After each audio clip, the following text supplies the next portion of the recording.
ನಾವಿವತ್ತು ನೋಡ್ತಾ ಇರೋದು ಇಡೀ ಪ್ರಪಂಚದಲ್ಲಿ ಅತ್ಯಂತ ಜಾಸ್ತಿ ದುಡ್ಡನ್ನ ಸಂಪಾದನೆ ಮಾಡಿರುವಂತ ಮೂವಿಯನ್ನ. ಈ ಮೂವಿ ಹೆಸರು ಅವತಾರ್ ಅಂತ. ಅವತಾರ್ ಮೂವಿ ಬಗ್ಗೆ ನಿಮ್ಮೆಲ್ಲರಿಗೂ ಗೊತ್ತೇ ಇರುತ್ತೆ. ಸರಿ, ಈಗ ನಾವು ಜಾಸ್ತಿ ಟೈಮ್ ವೇಸ್ಟ್ ಮಾಡದೆ ನಮ್ಮ ಮೇನ್ ಸ್ಟೋರಿ ಕಡೆಗೆ ಹೋಗೋಣ. 2154ನೇ ಇಸ್ವಿಯ ಮನುಷ್ಯರು ಒಂದು ಸ್ಪೇಸ್ ಶಿಪ್ ನಲ್ಲಿ ಪ್ಯಾಂಡೋರಾ ಅನ್ನೋ ಒಂದು ಉಪಗ್ರಹದ ಕಡೆಗೆ ಹೋಗ್ತಿರ್ತಾರೆ. ಯಾಕೆಂದ್ರೆ ಈ ಪ್ಯಾಂಡೋರಾದಲ್ಲಿ ತುಂಬಾನೇ ಅಪರೂಪದ ಒಂದು ಧಾತು ಸಿಕ್ಕಿರುತ್ತೆ. ಈ ಧಾತುವಿನ ಹೆಸರು ಅನ್ಆಪ್ಟೇನಿಯಂ ಅಂತ. 1 kg ಅನ್ಆಪ್ಟೇನಿಯಂ ಭೂಮಿಯಲ್ಲಿ ಸಾವಿರಾರು ಕೋಟಿಗೆ ಬೆಲೆ ಬಾಳುತ್ತೆ. ಆದ್ರಿಂದ RDA ಅಂದ್ರೆ ರಿಸೋರ್ಸ್ ಡೆವಲಪ್ಮೆಂಟ್ ಅಡ್ಮಿನಿಸ್ಟ್ರೇಷನ್ ಅನ್ನೋ ಒಂದು ಆರ್ಗನೈಸೇಷನ್ ಪ್ಯಾಂಡೋರಾದಲ್ಲಿ ಮೈನಿಂಗ್ ಅನ್ನ ಮಾಡಿ ಅದ್ರೊಳಗಡೆ ಇರುವಂತ ಅನ್ಆಪ್ಟೇನಿಯಂ ನ ಹೊರಗಡೆ ತೆಗಿತಿರ್ತಾರೆ. ಭೂಮಿಲಿ ಮನುಷ್ಯರು ಇರೋ ತರನೇ ಪ್ಯಾಂಡೋರಾದಲ್ಲೂ ಕೂಡ ಜನರಿರ್ತಾರೆ. ಈ ಜನರ ಹೆಸರು ನಾವಿಸ್ ಅಂತ. ನಾವಿಸ್ ಮನುಷ್ಯರಿಗಿಂತ ಗಾತ್ರದಲ್ಲಿ ತುಂಬಾನೇ ದೊಡ್ಡದಾಗಿರ್ತಾರೆ. ಅಂದಂಗೆ ಮನುಷ್ಯರು ಪ್ಯಾಂಡೋರಾಗೆ ಬರ್ತಿರೋದು ಇದೇ ಫಸ್ಟ್ ಏನಲ್ಲ. ತುಂಬಾ ವರ್ಷಗಳಿಂದ ಪ್ಯಾಂಡೋರಾದಲ್ಲೇ ಒಂದು ಬೇಸ್ ಅನ್ನ ಕ್ರಿಯೇಟ್ ಮಾಡ್ಕೊಂಡು ಅಲ್ಲಿ ಸಿಕ್ತಿರುವಂತ ಅನ್ಆಪ್ಟೇನಿಯಂಗೋಸ್ಕರ ಮೈನಿಂಗ್ ಅನ್ನ ಮಾಡ್ತಿರ್ತಾರೆ. ಅಷ್ಟೇ ಅಲ್ಲ, ಈ ನಾವಿಸ್ ಗಳ ಜೊತೆ ಸೇರಿ ನಮ್ಮ ಮನುಷ್ಯರ ಭಾಷೆಯನ್ನು ಕೂಡ ಕಲಿಸಿರ್ತಾರೆ. ಆದ್ರೆ ಯಾವಾಗ ನಾವಿಸ್ಗೆ ಗೊತ್ತಾಗುತ್ತೋ ಈ ಮನುಷ್ಯರು ನಮ್ಮ ಪರಿಸರನ ಹಾಳು ಮಾಡ್ತಿದ್ದಾರೆ, ನಮ್ಮ ರಿಸೋರ್ಸ್ ಗಳನ್ನೆಲ್ಲ ಖಾಲಿ ಮಾಡ್ತಿದ್ದಾರೆ ಅಂತ, ಅವಾಗಿಂದನೂ ಮನುಷ್ಯರನ್ನ ಹತ್ರಕ್ಕೆ ಬಿಟ್ಕೊಳ್ತಿರೋದಿಲ್ಲ. ಇಲ್ಲಿ ಮನುಷ್ಯರು ನಾವಿಸ್ ಗಳ ಜೊತೆ ಹೇಗೆ ಕಮ್ಯುನಿಕೇಟ್ ಮಾಡ್ತಿದ್ರು ಅಂತ ನೀವು ತಿಳ್ಕೊಳ್ಳೇಬೇಕು. ಯಾಕೆಂದ್ರೆ ಇದು ಮೋಸ್ಟ್ ಇಂಪಾರ್ಟೆಂಟ್. ಮನುಷ್ಯರು ಹಾಗೆ ನಾವಿಸ್ ಗಳ DNA ನ ಮಿಕ್ಸ್ ಮಾಡಿ ಒಂದು ಆರ್ಟಿಫಿಷಿಯಲ್ ನಾವಿಸ್ ಗಳ ಬಾಡಿಯನ್ನು ತಯಾರು ಮಾಡ್ತಾರೆ. ಈ ಬಾಡಿಗಳಿಗೆ ಅವತಾರ್ ಅಂತ ಹೆಸರಿಡ್ತಾರೆ. ಮನುಷ್ಯರು ಒಂದು ಸ್ಲೀಪಿಂಗ್ ಚೇಂಬರ್ ಒಳಗಡೆ ಮಲ್ಕೊಂಡಾಗ ಅವರ ಕಂಪ್ಲೀಟ್ ಕಾನ್ಶಿಯಸ್ನೆಸ್ ಈ ಅವತಾರ್ ಬಾಡಿ ಒಳಗಡೆ ಬರುತ್ತೆ. ಅಂದ್ರೆ ಒಂಥರ ಹೇಳಬೇಕು ಅಂದ್ರೆ ಮನುಷ್ಯರು ಅವರ ಬ್ರೈನ್ ಇಂದ ಈ ಬಾಡಿಗಳನ್ನ ಕಂಟ್ರೋಲ್ ಮಾಡ್ತಾರೆ. ಈ ಮನುಷ್ಯರು ನಾವಿಸ್ ಗಳ ಜೊತೆ ಕಮ್ಯುನಿಕೇಟ್ ಮಾಡ್ತಿದ್ದು ಒಂದೇ ಒಂದು ಕಾರಣಕ್ಕೆ. ಅದೇನಂದ್ರೆ ಈ ನಾವಿಸ್ ಗಳು ವಾಸ ಮಾಡ್ತಿದ್ದ ಜಾಗದಲ್ಲಿ ಅತಿ ಹೆಚ್ಚಾಗಿ ಅನ್ಆಪ್ಟೇನಿಯಂ ಇರುತ್ತೆ. ಆದ್ರಿಂದ ಈ ನಾವಿಸ್ ಗಳನ್ನ ಹೇಗಾದ್ರೂ ಮಾಡಿ ಕನ್ವಿನ್ಸ್ ಮಾಡಿ ಅಲ್ಲಿಂದ ಓಡಿಸ್ಬಿಟ್ರೆ ಆಗ ಅಲ್ಲಿರುವಂತ ಅನ್ಆಪ್ಟೇನಿಯಂ ಎಲ್ಲ ನಮ್ಮದಾಗುತ್ತೆ ಅನ್ನೋ ದುರಾಲೋಚನೆ ಈ ಮನುಷ್ಯರದ್ದು. ಆದ್ರೆ ಆ ಜಾಗದಲ್ಲಿ ನಾವಿಸ್ ಗಳ ದೇವತೆಯಾದ ಏವಾ ಅನ್ನೋ ಒಂದು ದೇವತೆ ವಾಸ ಮಾಡ್ತಿರುತ್ತೆ. ಆದ್ರಿಂದ ನಾವಿಸ್ ಗಳು ಏನೇ ಮಾಡಿದ್ರು ಮನುಷ್ಯರಿಗೆ ಆ ಜಾಗದಲ್ಲಿ ಮೈನಿಂಗ್ ಮಾಡೋಕೆ ಬಿಡ್ತಿರೋದಿಲ್ಲ. ನಂತರ ನಮಗೆ ಸ್ಪೇಸ್ ಶಿಪ್ ನಲ್ಲಿ ಪ್ಯಾಂಡೋರಾಗೆ ಹೋಗ್ತಿರೋ ಒಬ್ಬ ವ್ಯಕ್ತಿನ ತೋರಿಸ್ತಾರೆ. ಇವನ ಹೆಸರು ಜೇಕ್ ಸಲ್ಲಿ ಅಂತ. ಇವನೇ ಈ ಮೂವಿಯ ಹೀರೋ. ಜೇಕ್ ಸಲ್ಲಿ ಹಿಂದೆ ಒಬ್ಬ ಸೋಲ್ಜರ್ ಆಗಿದ್ದವನು. ಆದ್ರೆ ಒಂದು ಯುದ್ಧದಲ್ಲಿ ಅವನು 2 ಕಾಲನ್ನ ಕಳ್ಕೊಂಡಿರ್ತಾನೆ. ಜೇಕ್ ಪ್ಯಾಂಡೋರಾಗೆ ಹೋಗ್ತಿರೋದಕ್ಕೆ ಒಂದು ಕಾರಣ ಇದೆ. ಅದೇನಂದ್ರೆ ಜೇಕ್ಗೆ ಒಬ್ಬ ಅವಳಿ ಜವಳಿ ಅಣ್ಣ ಇರ್ತಾನೆ. ಅವನ ಹೆಸರು ಟಾಮ್ ಸಲ್ಲಿ ಅಂತ. ಅಸಲಿಗೆ ಟಾಮ್ ಒಬ್ಬ ಸೈಂಟಿಸ್ಟ್ ಆಗಿರ್ತಾನೆ. ಅವತಾರ್ ಪ್ರಾಜೆಕ್ಟ್ ಗೋಸ್ಕರ ಪ್ಯಾಂಡೋರಾಗೆ ಹೋಗ್ಬೇಕಾಗಿದ್ದವನು ಕೂಡ ಅವನೇ. ಯಾಕೆಂದ್ರೆ ಅವನ DNA ಹಾಗೆ ನಾವಿಸ್ ಗಳ DNA ಸೇರಿಸಿ ಒಂದು ಅವತಾರ್ ಬಾಡಿನ ಕ್ರಿಯೇಟ್ ಮಾಡಿರ್ತಾರೆ. ಆದ್ರೆ ಅವನು ಪ್ಯಾಂಡೋರಾಗೆ ಹೋಗಕ್ಕೂ ಮುಂಚೆನೇ ಒಬ್ಬ ಕಳ್ಳ ಚಿಲ್ಡ್ರೆ ಕಾಸ್ಗೋಸ್ಕರ ಅವನನ್ನು ಶೂಟ್ ಮಾಡಿ ಸಾಯಿಸ್ಬಿಟ್ಟಿರ್ತಾನೆ. ಆದ್ರೆ RDA ಆರ್ಗನೈಸೇಷನ್ ಅವರು ಟಾಮ್ ಸಲ್ಲಿ ಮೇಲೆ ತುಂಬಾ ದುಡ್ಡನ್ನ ಇನ್ವೆಸ್ಟ್ ಮಾಡ್ಬಿಟ್ಟಿರ್ತಾರೆ. ಆದ್ರಿಂದ ಅವರು ಟಾಮ್ ಸಲ್ಲಿ ತಮ್ಮ ಜೇಕ್ ಸಲ್ಲಿನ ಮೀಟ್ ಮಾಡಿ ಅವನನ್ನ ಒಪ್ಪಿಸ್ತಾರೆ ಅವತಾರ್ ಪ್ರಾಜೆಕ್ಟ್ ಗೋಸ್ಕರ. ನೀನೇನಾದ್ರೂ ಈ ಪ್ರಾಜೆಕ್ಟ್ ಒಪ್ಕೊಂಡ್ರೆ ನಿನ್ಗೆ ತುಂಬಾ ದುಡ್ಡನ್ನ ಕೊಡ್ತೀವಿ ಅಂತ. ಬೇರೆ ದಾರಿ ಇಲ್ಲದೆ ಜೇಕ್ ಸಲ್ಲಿನೂ ಕೂಡ ಒಪ್ಕೋತಾನೆ. ನಂತರ ಎಲ್ಲರ ಜೊತೆ ಸೇರಿ ಜೇಕ್ ಕೂಡ ಪ್ಯಾಂಡೋರಾದಲ್ಲಿ ಮಾಡಿರುವಂತ ಬೇಸ್ಗೆ ಬರ್ತಾನೆ. ಅಲ್ಲಿಗೆ ಬರ್ತಿದ್ದಂಗೆನೆ ನೋಮ್ ಅನ್ನೋ ಒಬ್ಬ ಸೈಂಟಿಸ್ಟ್ ನ ಮೀಟ್ ಮಾಡ್ತಾನೆ. ಇವನು ಕೂಡ ಅವತಾರ್ ಪ್ರಾಜೆಕ್ಟ್ ಗೋಸ್ಕರನೇ ಬಂದಿರೋದು. ಹೀಗೆ ಇವರಿಬ್ರು ಸೇರಿ ಲ್ಯಾಬ್ ಒಳಗಡೆ ಬಂದಾಗ ಅಲ್ಲಿ ಅವತಾರ್ ಪ್ರಾಜೆಕ್ಟ್ ಮೇಲೆ ತುಂಬಾ ರಿಸರ್ಚ್ ಗಳೆಲ್ಲ ನಡೀತಿರ್ತವೆ. ನಂತರ ಮ್ಯಾಕ್ಸ್ ಅನ್ನೋ ಒಬ್ಬ ಸೈಂಟಿಸ್ಟ್ ಜೇಕ್ ಗೆ ಅವನ ಅವತಾರ್ ಬಾಡಿಯನ್ನ ತೋರಿಸ್ತಾನೆ. ಆ ಬಾಡಿಗಳನ್ನ ನೋಡಿ ಜೇಕ್ ತುಂಬಾ ಆಶ್ಚರ್ಯ ಪಡ್ತಾನೆ. ನಾವಿಸ್ ಗಳು ಇಷ್ಟು ದೊಡ್ಡದಾಗಿರ್ತಾವ ಅಂತ. ನಂತರ ನಮ್ಗೆ ಈ avatar project leader grace Augustine ನ ತೋರಿಸ್ತಾರೆ. ಗ್ರೇಸ್ ಜೇಕ್ ನ ಸ್ಥಿತಿ ನೋಡಿ ಹಾಗೆ ಅವನೊಬ್ಬ ಸೋಲ್ಜರ್ ಆಗಿದ್ದವನು ಅಂತ ತಿಳ್ಕೊಂಡು ತುಂಬಾನೇ ಡಿಸಪಾಯಿಂಟ್ ಆಗ್ತಾಳೆ. ಆದ್ರಿಂದ ಇದ್ರ ಬಗ್ಗೆ ಮಾತಾಡೋದಕ್ಕೆ ಹೆಡ್ ಆಫೀಸರ್ ಪಾರ್ಕರ್ ಹತ್ರ ಬರ್ತಾಳೆ. ಈ ಅನ್ಆಪ್ಟೇನಿಯಂ ಅನ್ನ ಮೈನಿಂಗ್ ಮಾಡಿಸ್ತಿರೋದು ಹಾಗೆ ಅವತಾರ್ ಪ್ರಾಜೆಕ್ಟ್ ನೆಲ್ಲ ನಡೆಸ್ತಿರೋದು ಇವನೇ. ಗ್ರೇಸ್ ಅವನಿಗೆ ಹೇಳ್ತಾಳೆ, ನನಗೆ ಬೇಕಾಗಿದ್ದು ಒಬ್ಬ ಸೈಂಟಿಸ್ಟ್, ಸೋಲ್ಜರ್ ಅಲ್ಲ ಅಂತ. ಅದಕ್ಕೆ ಪಾರ್ಕರ್ ಹೇಳ್ತಾನೆ, ಗ್ರೇಸ್ ಟಾಮ್ ಈಗ ಸತ್ತೋಗಿದ್ದಾನೆ. ಟಾಮ್ ಹಾಗೂ ಜೇಕ್ ನ DNA ಸೇಮ್ ಆಗಿರೋದ್ರಿಂದ ನಾವು ಅವನನ್ನ ಕರೆಸಿರೋದು. ಈ ದಾರಿನೂ ನಾವು ಬಿಟ್ಬಿಟ್ರೆ ನಮ್ಗೆ ತುಂಬಾ ಲಾಸ್ ಗಳೆಲ್ಲ ಆಗ್ತವೆ ಅಂತ. ಇನ್ನೇನ್ ಮಾಡೋದು, ಬೇರೆ ದಾರಿ ಇಲ್ಲ ಅಂತ ಗ್ರೇಸ್ ಜೇಕ್ ನ ಅವಳ ಟೀಮ್ ನಲ್ಲಿ ಸೇರಿಸ್ಕೊತಾಳೆ. ಈಗ ಜೇಕ್ ಹಾಗೂ ನೋಮ್ ಎಲ್ಲಾ ತಯಾರನ್ನು ಮಾಡ್ಕೊಂಡು ಅವತಾರ್ ಬಾಡಿನ ಕಂಟ್ರೋಲ್ ಮಾಡೋದಕ್ಕೆ ಸ್ಲೀಪಿಂಗ್ ಚೇಂಬರ್ ಒಳಗಡೆ ಮಲ್ಕೋತಾರೆ. ನಂತರ ಜೇಕ್ ಕಣ್ಣನ್ನ ಬಿಟ್ಟಾಗ ಅವನ ಸಂಪೂರ್ಣವಾದ ಕಾನ್ಶಿಯಸ್ನೆಸ್ ಅವತಾರ್ನ ಬಾಡಿ ಒಳಗಡೆ ಬಂದಿರುತ್ತೆ. ಸ್ವಲ್ಪ ಎಕ್ಸೈಟ್ ಆಗಿರ್ತಾನೆ. ಇವನೇ ಈ ಹೊಸ ಬಾಡಿಲಿ ಇವ್ನು ನಡಿಬಹುದು ಅಂತ ಗೊತ್ತಾದ್ಮೇಲೆ ಯಾವತ್ತೂ ಆಗದಿರಷ್ಟು ಖುಷಿ ಅವನಿಗೆ ಆಗೋಗುತ್ತೆ. ಇದರಿಂದ ಅವನು ಅಲ್ಲೆಲ್ಲ ಓಡ್ತಾ ಅವನು ಕಾಲುಗಳನ್ನ ಫೀಲ್ ಮಾಡ್ತಿರ್ತಾನೆ. ಹೀಗೆ ಇರ್ಬೇಕಾದ್ರೆ ಅವತಾರ್ನ ಬಾಡಿಯಲ್ಲಿರೋ ಗ್ರೇಸ್ ಆಗಸ್ಟಿನ್ ಅಲ್ಲಿಗೆ ಬರ್ತಾಳೆ. ಜೇಕ್ ಇಷ್ಟು ಖುಷಿ ಆಗಿರೋದನ್ನ ನೋಡಿ ಗ್ರೇಸ್ ಕೂಡ ಸ್ವಲ್ಪ ಖುಷಿ ಪಡ್ತಾಳೆ. ರಾತ್ರಿ ಆಗ್ತಿದ್ದಂಗೆನೆ ಅವತಾರ್ ಬಾಡಿಯಲ್ಲಿ ಇದ್ದವ್ರನ್ನೆಲ್ಲ ಒಂದು ಕಡೆ ಮಲಗಿಸ್ತಾರೆ. ಇವ್ರು ಇಲ್ಲಿ ಮಲಗಿದ ತಕ್ಷಣ ಒರಿಜಿನಲ್ ಮನುಷ್ಯರ ಬಾಡಿಲಿ ಎಚ್ಚರ ಆಗುತ್ತೆ. ಮುಂದಿನ ಸೀನ್ ನಲ್ಲಿ ನಮ್ಗೆ ಈ ಮೂವಿಯ ಮೇನ್ ಕ್ಯಾರೆಕ್ಟರ್ ಅನ್ನ ತೋರಿಸ್ತಾರೆ. ಇವನ ಹೆಸರು ಕೊಲೋನಲ್ ಕ್ವೆರಿಚ್ ಅಂತ. ಆದ್ರೆ ನಾವು ಶಾರ್ಟ್ ಆಗಿ ಕರ್ನಲ್ ಅಂತ ಕರೆಯೋಣ.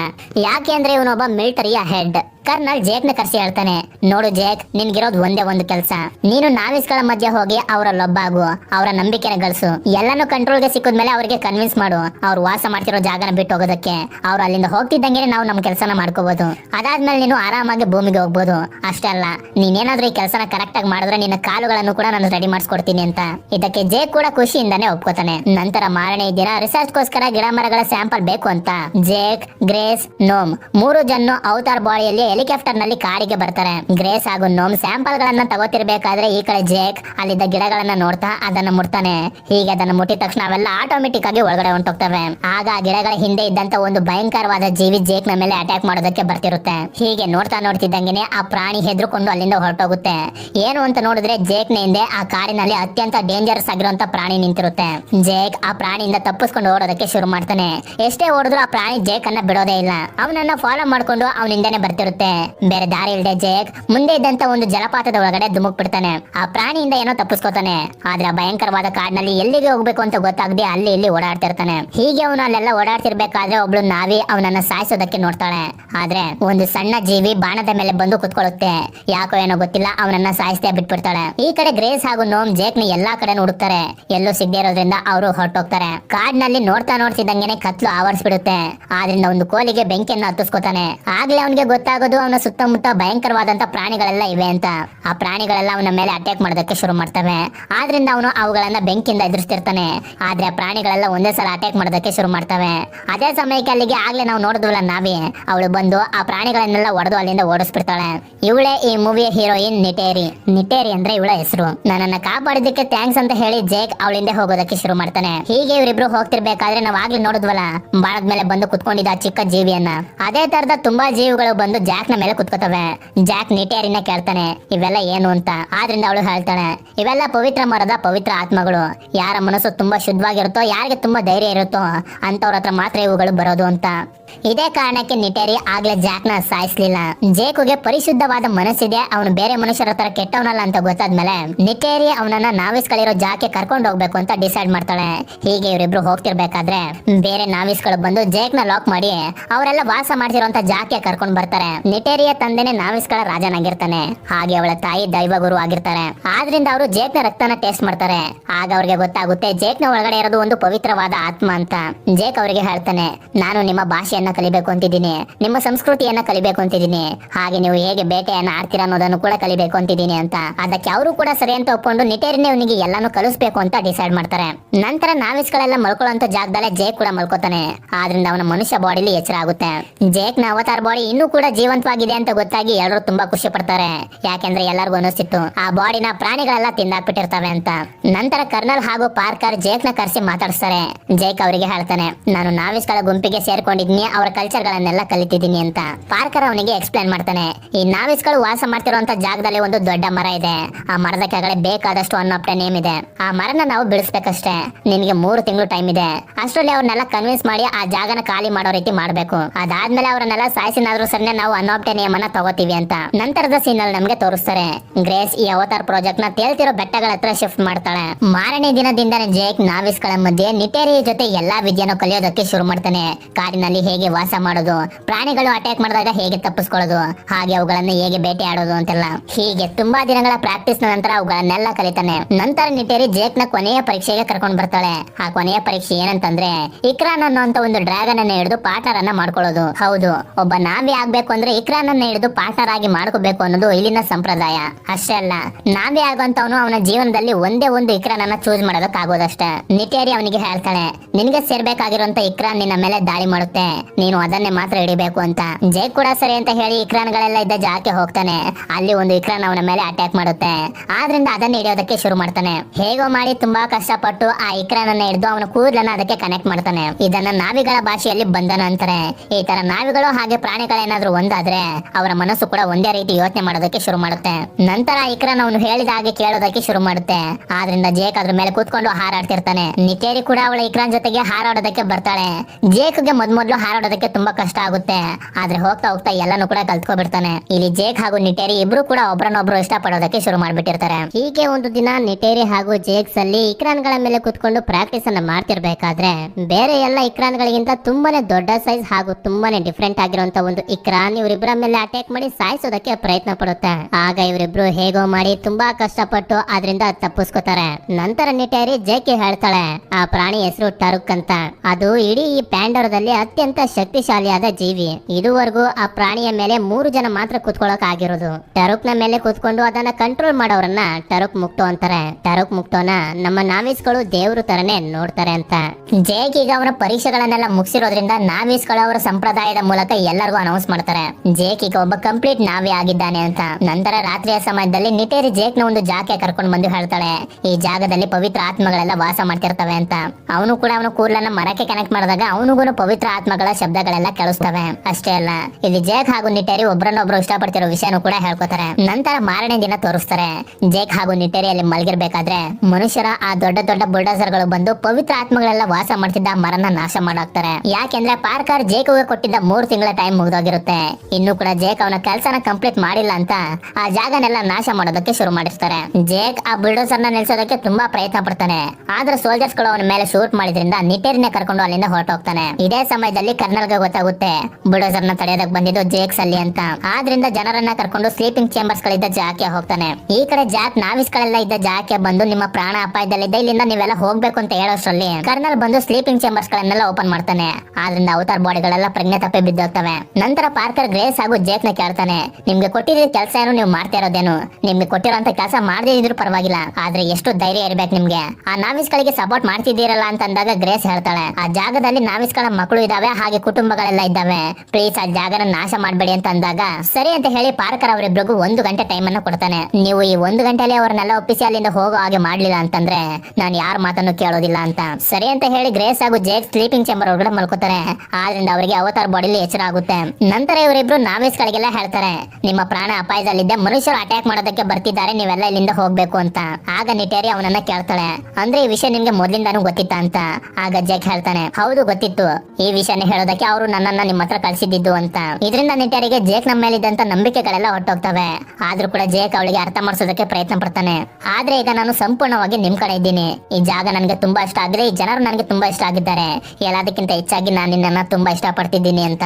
ಆದ್ರೆ ಎಷ್ಟೇ ಹೇಳಿದ್ರು ನಾವಿಸ್ ಗಳಿಗೆ ಜೇಕ್ ಹಾಗೂ ಗ್ರೇಸ್ ನ ಮೇಲೆ ನಂಬಿಕೆನೆ ಬರೋದಿಲ್ಲ. ಹಾಗೆ ನಿಟೇರಿಯ ತಂದೆ ಇರ್ತಾರಲ್ಲ ನಾವಿಸ್ ಗಳ ರಾಜ, ಅವರು ಎಲ್ಲರಿಗೂ ಹೇಳ್ತಾರೆ, ನಾವು ಮನುಷ್ಯರ ವಿರುದ್ಧ ಯುದ್ಧ ಮಾಡೋಣ ನಮ್ಮ ಜಾಗಕ್ಕೋಸ್ಕರ ಅಂತ.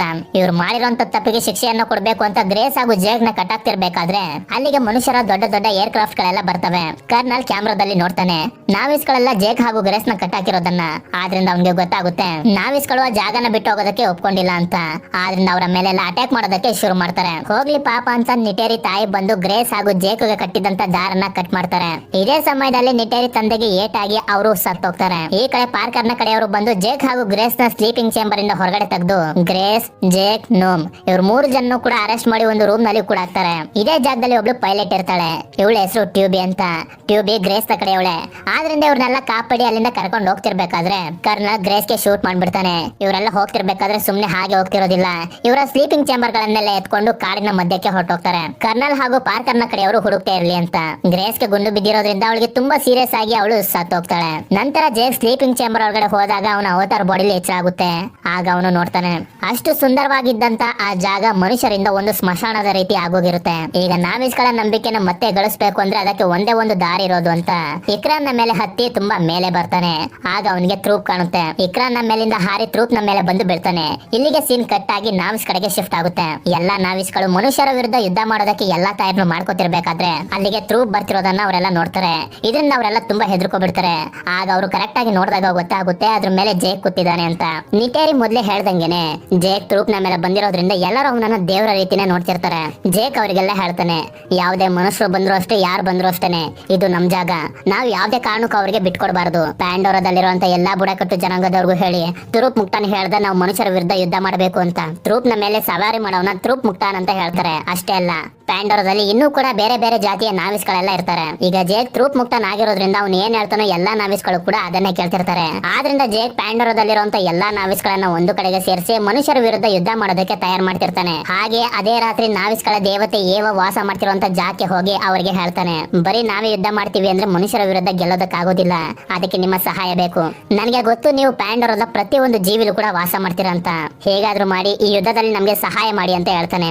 ನಂತರ ಮಾರನೇ ದಿನ ತೋರಿಸ್ತಾರೆ ಬರ್ತಾರೆ. ಕರ್ನಲ್ ಅವ್ರ ಹತ್ರ ಇರುವಂತ ಎಲ್ಲಾ ದೊಡ್ಡ ದೊಡ್ಡ ಏರ್ ಕ್ರಾಫ್ಟ್ ಗಳನ್ನ ತಗೊಂಡು ನಾವಿಸ್ಗಳ ಜೊತೆ ಯುದ್ಧ ಮಾಡೋದಕ್ಕೆ ತಯಾರಾಗಿ ಬರ್ತಿರ್ತಾರೆ. ಈ ಕಡೆ ನಮ್ಮ ನಾವಿಸ್ ಕೂಡ ಏನು ಕಮ್ಮಿ ಇರೋದಿಲ್ಲ. ಅವ್ರ ಹತ್ರ ಏನೇನ್ ವಸ್ತುಗಳಿದೆಯೋ ಅದನ್ನೆಲ್ಲ ತಗೊಂಡು ಯುದ್ಧಕ್ಕೆ ಇಳಿದೇ ಬಿಡ್ತಾರೆ. ಇಲ್ಲಿ ಜೇಕ್ ನಾವಿಸ್ಗಳ ಲೀಡರ್ ಆಗಿ ಅವ್ರನ್ನೆಲ್ಲ ಲೀಡ್ ಮಾಡ್ತಿರ್ತಾನೆ. ನಾವಿಸ್ಗಳು ಹಾಗೆ ಮನುಷ್ಯರ ನಡುವೆ ಒಂದು ದೊಡ್ಡ ಯುದ್ಧನೇ ಶುರುವಾಗೋಗುತ್ತೆ. ಜೇಕ್ ಹತ್ರ ಪ್ಯಾಂಡೋರದಲ್ಲಿ ಅತ್ಯಂತ ಶಕ್ತಿಶಾಲಿ ಆಗಿರುವಂತ ಪಕ್ಷಿ ಇರೋದ್ರಿಂದ ಆ ಏರ್ ಕ್ರಾಫ್ಟ್ ಗಳನ್ನೆಲ್ಲ ನಾಶ ಮಾಡೋದಕ್ಕೆ ಶುರು ಮಾಡ್ತಾನೆ. ನಾವಿಸ್ಗಳು ಎಷ್ಟೇ ಪವರ್ಫುಲ್ ಆಗಿದ್ರು ಕೂಡ ಮನುಷ್ಯರ ಟೆಕ್ನಾಲಜಿ ಮುಂದೆ ಅವರು ಹೆಚ್ಚು ಹೊತ್ತು ನಿಂತ್ಕೊಳ್ಳೋದಕ್ಕಾಗೋದಿಲ್ಲ. ನೋಡ್ತಾ ನೋಡ್ತಿದ್ದಂಗೆನೆ ಒಬ್ಬೊಬ್ಬರೇ ನಾವಿಸ್ಗಳು ಮನುಷ್ಯರ ಗುಂಡಿಗೆ ಬಲಿಯಾಗ್ತಿರ್ತಾರೆ. ಈ ಕಡೆ ನೆಟೇರಿ ಇದ್ದ ಜಾಗದಲ್ಲಿ ರೋಬೋಟ್ ಒಳಗಡೆ ಇದ್ದ ಮನುಷ್ಯರೆಲ್ಲ ಅವಳನ್ನ ಸುತ್ತುವರೆದು ಅವಳನ್ನ ಇನ್ನೇನು ಸಾಯಿಸಬೇಕು ಅಂತ ಅನ್ಕೊಳ್ಳೋಷ್ಟರಲ್ಲಿ ಪ್ಯಾಂಡೋರದ ಪ್ರಾಣಿಗಳೆಲ್ಲ ಒಂದಾಗಿ ಬಂದು ಮನುಷ್ಯರ ವಿರುದ್ಧ ಯುದ್ಧ ಮಾಡೋದಕ್ಕೆ ಶುರು ಮಾಡ್ತವೆ. ಅಂದ್ರೆ ಜೇಕ್ ಕೇಳಿದಕ್ಕೆ ಏವಾ ದೇವತೆ ನಿಜವಾಗ್ಲೂ ಸಹಾಯ ಮಾಡೋದಕ್ಕೆ ಒಪ್ಕೊಂಡಿದ್ದಾರೆ ಅಂತ. ಈ ಕಡೆ ನೆಟೇರಿ ಇದ್ದ ಜಾಗಕ್ಕೆ ಕರ್ನಲ್ ಬಂದು ಅವಳನ್ನ ಸಾಯಿಸೋದಕ್ಕೆ ಪ್ರಯತ್ನ ಪಡ್ತಿದ್ದಾಗ ಅಲ್ಲಿಗೆ ಜೇಕ್ ಬರ್ತಾನೆ. ಕರ್ನಲ್ ಹಾಗೂ ಜೇಕ್ ನ ನಡುವೆ ಒಂದು ದೊಡ್ಡ ಫೈಟ್ ನಡೆಯುತ್ತೆ. ಹೀಗೆ ಇವರಿಬ್ಬರ ಫೈಟ್ ನಡೀತಿರ್ಬೇಕಾದ್ರೆ ಅಲ್ಲೇ ಮುಂದೆ ಸ್ಲೀಪಿಂಗ್ ಚೇಂಬರ್ ಇರೋದು ಕರ್ನಲ್ಗೆ ಕಾಣಿಸ್ಬಿಡುತ್ತೆ. ಆದ್ರಿಂದ ಅದನ್ನ ಹೋಗಿ ಡ್ಯಾಮೇಜ್ ಮಾಡ್ಬಿಡ್ತಾನೆ. ಅದು ಡ್ಯಾಮೇಜ್ ಆಗಿರೋದ್ರಿಂದ ಜೇಕ್ ನ ಅವತಾರ್ ಬಾಡಿಗೆ ಪ್ರಜ್ಞೆ ಹೋಗ್ತಿರುತ್ತೆ. ಯಾಕಂದ್ರೆ ಇಲ್ಲಿ ಮನುಷ್ಯ ಬಾಡಿಲಿ ಅವನಿಗೆ ಎಚ್ಚರ ಆಗ್ತಿರುತ್ತೆ. ಹೀಗೆ ಅವನು ಜೇಕ್ ಅವತಾರ್ ಬಾಡಿನ ಸಾಯಿಸಬೇಕು ಅಂತ ನೋಡ್ತಿರ್ಬೇಕಾದ್ರೆ ನಿಟೇರಿ ಬಿಲ್ಲು ಬಾಣದಿಂದ ಅವನನ್ನ ಸಾಯಿಸ್ಬಿಡ್ತಾಳೆ. ಈ ಕಡೆ ಸ್ಲೀಪಿಂಗ್ ಚೇಂಬರ್ ಅಲ್ಲಿ ಜೇಕ್ಗೆ ಎಚ್ಚರ ಆಗೋಗಿರುತ್ತೆ. ಆ ವಾತಾವರಣದಲ್ಲಿ ಅವನು ಉಸಿರಾಡಕ್ಕಾಗದೆ ಸಾಯೋ ಸ್ಟೇಜ್ ಗೆ ಹೊರಟೋಗ್ತಾನೆ. ಅದೇ ಸಮಯಕ್ಕೆ ಅಲ್ಲಿಗೆ ನಿಟೇರಿ ಬಂದು ಆಕ್ಸಿಜನ್ ಮಾಸ್ಕ್ ಅನ್ನ ಅವನಿಗೆ ಹಾಕ್ತಾಳೆ. ಇದರಿಂದ ಜಾಕ್ ನ ಪ್ರಾಣ ಉಳಿಯುತ್ತೆ. ನಂತರದ ಸೀನ್ ನಲ್ಲಿ ನಾವಿಸ್ಗಳೆಲ್ಲ ಸೇರಿ ಮನುಷ್ಯರನ್ನ ಮತ್ತೆ ಭೂಮಿಗೆ ಕಳಿಸ್ತಿರ್ತಾರೆ. ಆದ್ರೆ ಜೇಕ್ ಮಾತ್ರ ಭೂಮಿಗೆ ಹೋಗೋದಿಲ್ಲ. ನಾವಿಸ್ಗಳ ಜೊತೆನೆ ಅಲ್ಲೇನೆ ಉಳ್ಕೋತಾನೆ. ಈಗ ಟ್ರೂಪ್ ನ ಕೆಲಸ ಮುಗ್ದಿರೋದ್ರಿಂದ ಜೇಕ್ ಅದನ್ನ ಫ್ರೀ ಮಾಡಿ ಅಲ್ಲಿಂದ ಕಳಿಸ್ಬಿಡ್ತಾನೆ. ನಂತರ ಈ ಮೂವಿಯ ಕೊನೆಯ ಸೀನ್ ಅಲ್ಲಿ ತೋರಿಸ್ತಾರೆ ಜೇಕ್ ನ ಅವತಾರ್ ಬಾಡಿ ಹಾಗೆ ಅವನ ಮನುಷ್ಯ ಬಾಡಿಯನ್ನ ನಾವಿಸ್ಗಳ ದೇವತೆ ಏವ ವಾಸ ಮಾಡ್ತಿರುವಂತ ಮರದ ಕೆಳಗಡೆ ಇಟ್ಟು ಅವರೆಲ್ಲ ಬೇಡ್ಕೊಳ್ಳೋದಕ್ಕೆ ಶುರು ಮಾಡ್ತಾರೆ. ಹೀಗೆ ನೋಡ್ತಾ ನೋಡ್ತಿದ್ದಂಗೆನೆ ಜೇಕ್ ನ ಒಳಗಡೆ ಇದ್ದ ಅವನ ಆತ್ಮ ಯಾವುದೇ ಮಷಿನ್ ನ ಸಹಾಯ ಇಲ್ಲದೆ ಅವನ ಅವತಾರ್ ಬಾಡಿ ಒಳಗಡೆ ಬರುತ್ತೆ.